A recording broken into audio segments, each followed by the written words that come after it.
आज मैं बात करने वाला हूँ अपने देश की, भारत की एक कमाल की बिल्डिंग के बारे में जिसका नाम है सबटेक्चर एग ऑफिस, जो कि है कुर्ला, मुंबई में। सो गाइज, अगर मैं बताऊं मैंने ये बिल्डिंग क्यों चूज करी और इस बिल्डिंग को चूज करने का रीजन क्या था, तो इस बिल्डिंग में बहुत इंटरेस्टिंग सी टेक्नोलॉजीज, बहुत इंटरेस्टिंग से आर्किटेक्चरल टेक्निक्स एंड स्ट्रक्चर का यूज करा गया है। इस बिल्डिंग को डिजाइन किया है हांगकांग की एक फर्म जेम्स लॉ आर्किटेक्ट्स ने। मैं क्या करूं, फिर जॉब छोड़ दूं? गाइस, हमारे देश में एक बिल्डिंग बन रही है जिसमें बाहर के लोग आके काम कर रहे हैं। स्वदेशी बनो, स्वदेश को चुनो, तभी हमारे देश में लोग आगे बढ़ पाएंगे। इवन ऐसे प्रोजेक्ट्स को करके आर्किटेक्चर हमारे देश का कितना अच्छा हो सकता है।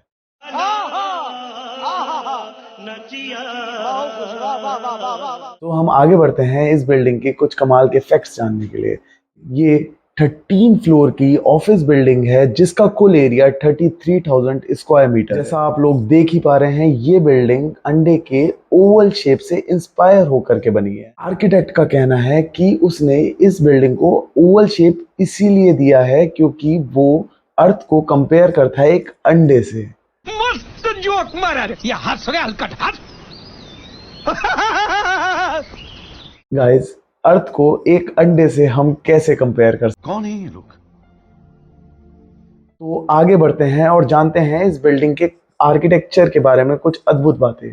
ये बिल्डिंग एक बायोस्फीयर को रिप्रेजेंट करती है जिसमें इन्होंने ग्रीन स्पिल्स दिए हैं, मतलब पेड़ लगाए हैं छत पर। पूरी building renewable source of energy पे बनाई है, जैसे कि काफी जगह ग्लास पैनल की जगह इन्होंने सोलर पैनल्स का यूज किया हुआ है। एंड इन्होंने इसके रूफ पर विंड टरबाइन लगा रखे हैं जिससे कि ये विंड एनर्जी यूज करके इलेक्ट्रिसिटी प्रोड्यूस कर सकें। इसमें वाटर रिसाइकलिंग के लिए भी बहुत सारी चीजें की गई हैं गाइस, जैसे कि रेन वाटर हार्वेस्टिंग।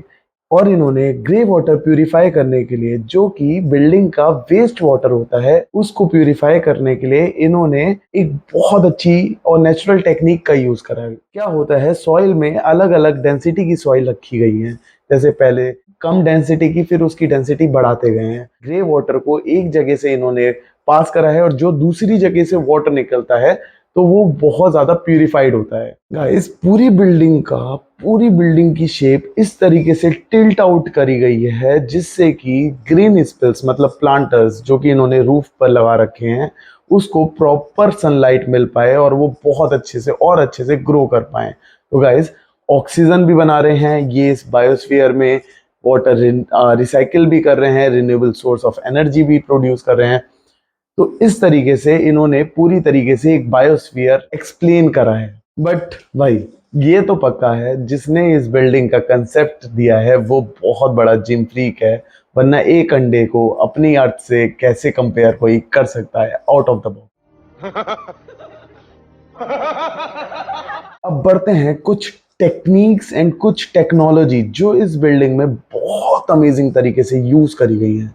तो इस बिल्डिंग में वर्कर्स की हेल्थ का, क्योंकि एक ऑफिस बिल्डिंग है, वर्कर्स की हेल्थ को अच्छे से एग्जामिन करने के लिए इन्होंने साइबर टेक्चर हेल्थ इंस्ट्रूमेंट का यूज करा है। इन्होंने इस तरीके से वो इंस्ट्रूमेंट्स डेवलप करे हैं जिससे कि जैसे वर्कर्स जाते हैं तो अपने ब्लड प्रेशर्स वगैरह चेक कर सकते हैं।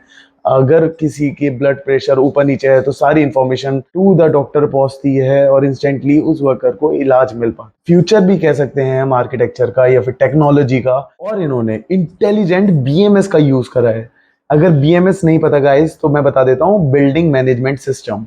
इंटेलिजेंट बीएमएस क्या करता है इनका, कि जहां पर जिस जगह पर इलेक्ट्रिसिटी यूज नहीं हो रही है, मतलब वहां पर अभी लोग नहीं है, तो उस जगह पे पूरी तरीके से इलेक्ट्रिसिटी डाउन कर देता है और दूसरे एरियाज में इलेक्ट्रिसिटी प्रोवाइड करता है, जिससे कि इंटेलिजेंटली कम इलेक्ट्रिसिटी यूज होती है उन जगहों पर जहां पर इलेक्ट्रिसिटी का यूज नहीं हो रहा होता है, एंड उन जगहों पर वो इलेक्ट्रिसिटी यूज हो सकती है जहां पर ऑलरेडी यूज हो रहा है। सो गाइस, ये सच है कि हमें अब और ज्यादा टूवर्ड नेचर बढ़ने की जरूरत है, जिससे कि हम ज्यादा से ज्यादा एनर्जी नेचर से ले पाए। नेचर ऑलरेडी इतना ज्यादा एनर्जी का पूरा भरपार है, आप वहां से कितनी भी एनर्जी ले सकते हो। एंड यही टेस्ला अपनी कार्स में कर रहा है, यही एलन मस्क और चीजों में बता रहा है बार बार लोग, और चीजों में और तरीकों से नेचर के क्लोज जाते जा रहे हैं। इवन हमारी एंशिएंट बुक पे बोला गया है, नेचर के पास जाने से, नेचर के क्लोज जाने से, नेचर को एडमायर करने से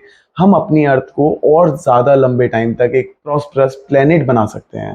तभी हम सस्टेनेबिलिटी की तरफ और ज़्यादा बढ़ पाएंगे। गाइस, इस बिल्डिंग में जैसे आप इसका आउटर शेल देख सकते हैं, शेल इसीलिए क्योंकि ग्लास का बना है। सो इन्होंने ग्लास का यूज बहुत ज़्यादा करा है, जिससे कि कार्बन फुटप्रिंट बढ़ जाता है। ग्लास बनाने में बहुत ज़्यादा एनर्जी लगती है, but at the same time वो बहुत ज़्यादा लाइट होता है, जिससे कि मटेरियल और जगहों पे बचाया जा सकता है। बट स्टिल ग्लास का कार्बन फुटप्रिंट और मटेरियल से बहुत ज़्यादा होता है। एंड इन्होंने जो डायाग्रेड का यूज़ करा है वो है स्टील का बना हुआ। डायाग्रेड गाइस, आप जैसे ये देख ही सकते हैं, ये पट्टियां जो ये बाहर चल रही हैं इनको डायाग्रेड कहते हैं, जो कि स्पेशल पैटर्न में जुड़ी हुई होती हैं, जिससे कि ज़्यादा से ज़्यादा लोड एक स्ट्रक्चर संभाल सके। Because of this kind of structure, because of this kind of technique, इस बिल्डिंग में कॉलम्स जो अंदर यूज करे हैं वो 30 मीटर के स्पैन पे लगे हुए हैं। 30 मीटर गाइज एक बहुत ह्यूज स्पैन होता है, which is 90 feet.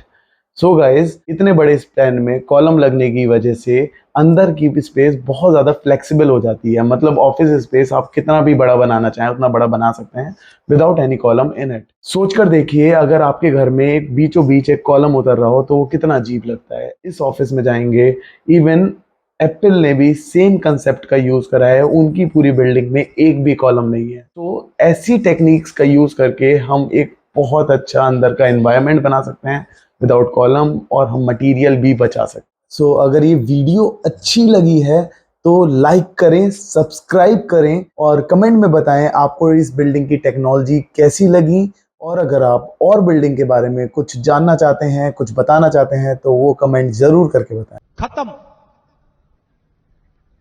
Bye bye, tata, goodbye, गया।